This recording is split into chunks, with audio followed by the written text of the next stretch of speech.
Hello, Carnage Cravers. Welcome back to Carnage Corner.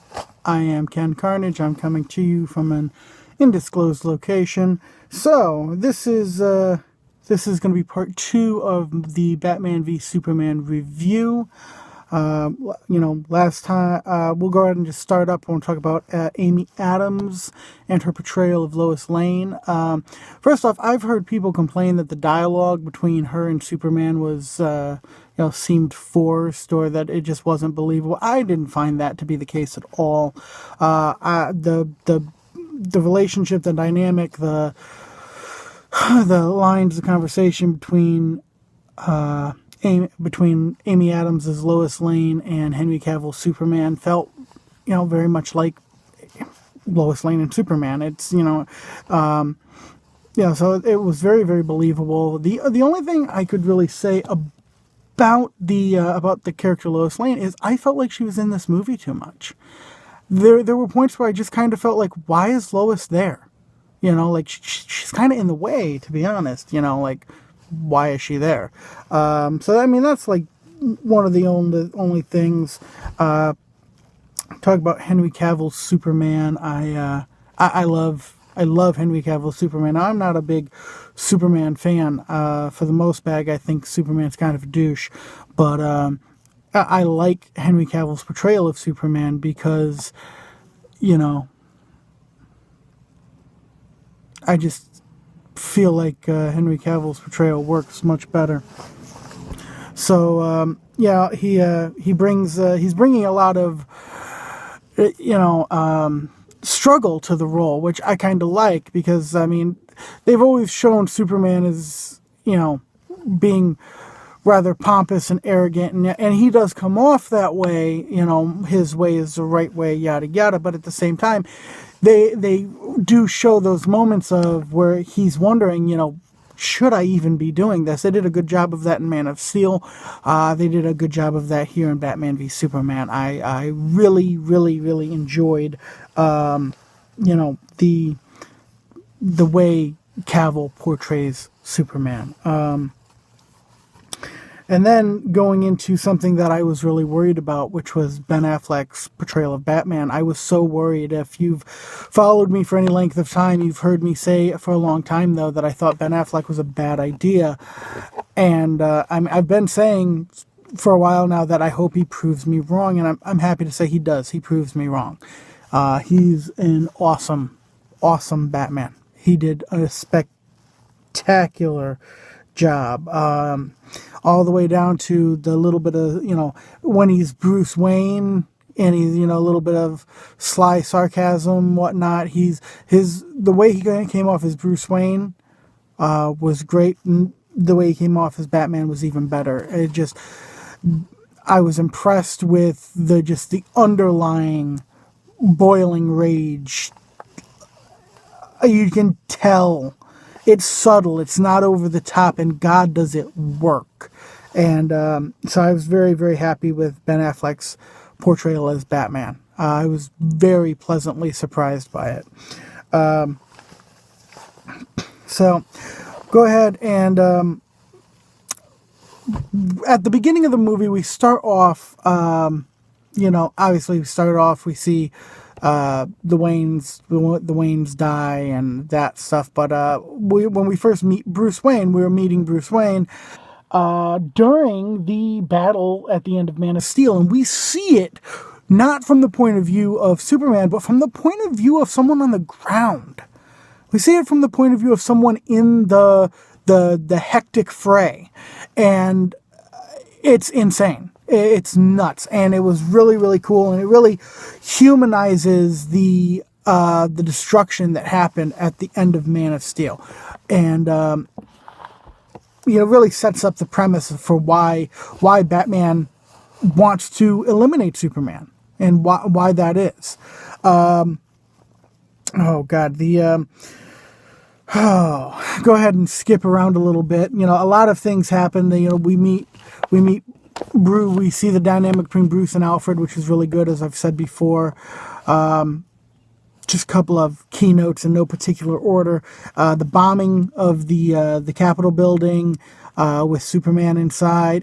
That was the look on Henry Cavill's face after the bomb has gone off, when everybody else is dead, but he's still standing there. The look on Superman's face was, oh God, it was just, it was amazing. The just that scene was great. I'm having trouble just describing how great it was. The torture on Superman's face because he didn't see it coming. Really, really good. Another sequence that bears talking about is Batman's dream sequence, which was nuts. Just nuts. I mean, you saw parademons, the Omega symbol. I'm not sure it was they're calling it a dream sequence. I think that may have actually been a vision. I honestly think that was a vision that he got from the Flash, because obviously right after he wakes up, there's the Flash through a portal talking to him, and of course he doesn't, in the regular timeline, he doesn't know Flash yet, so he's very, very, very confused as to what the hell is going on. But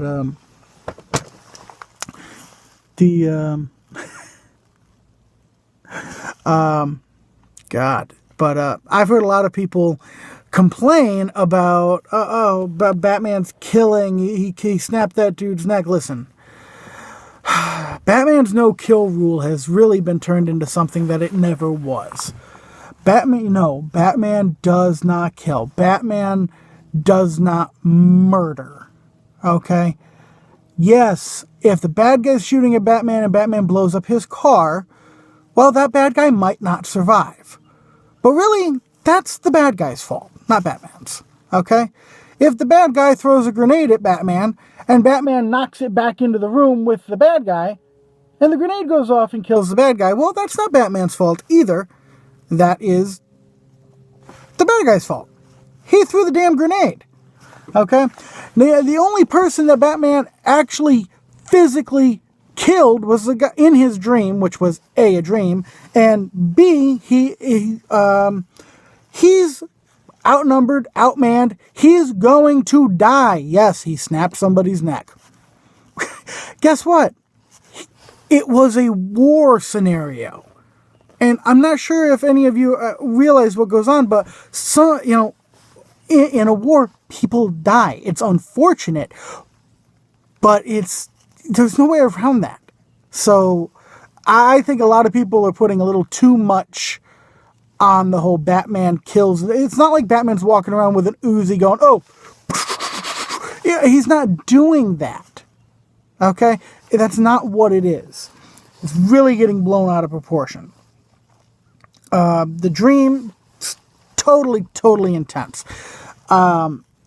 It's just like nuts. I mean, as I said, you start off, you've got the Omega symbol burned into the ground. They're obviously setting up Darkseid, which, good on them, because that's just, I mean, way to jump in with both feet. Like, seriously. I covered the Batman killing thing, and I mean, generally speaking, Batman has better things to worry about than whether or not your stupidity has gotten you killed.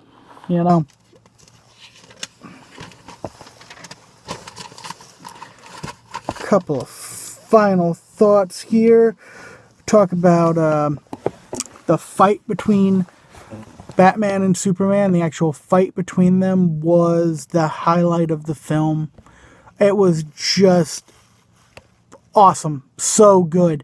Had some great moments in it. Batman on top for a while, Superman with a bit of a comeback. Batman, I mean, ultimately, you kind of expected them to have it end in a draw or something, and it doesn't. Batman straight up whips Superman's ass. But I did have a favorite Superman moment in the film, and the kryptonite starts to wear off. The kryptonite gas starts to wear off, and Batman's punching Superman in the face, and it's like, douche, douche, and then you start hearing clinking because he's becoming the Man of Steel again, and you see his skin stop giving as Batman's hitting him, and there's the look on Superman's face when that's going on was, it was great. It really was great. This is, It's definitely probably one of the most awesome fight scenes I've seen, and probably will be until I see Captain America Civil War. But now here's an issue I have with the film, okay? So the fight is over. Batman has clearly won. Batman is going to kill Superman because he's a danger to the world. But Superman, who, Lex Luthor is Superman's mother, so Superman, had come there to kill Batman, yada yada. Superman asks Batman to save Martha. Now, what I don't get is, why are Superman and Batman such mama's boys? Okay? Oh, your mom has the same first name as mine. Well, let's be best friends. Like, really? Seriously? Like, oh my God. It's just really, really stupid. But next time I will go ahead and talk to you about the Doomsday fight. So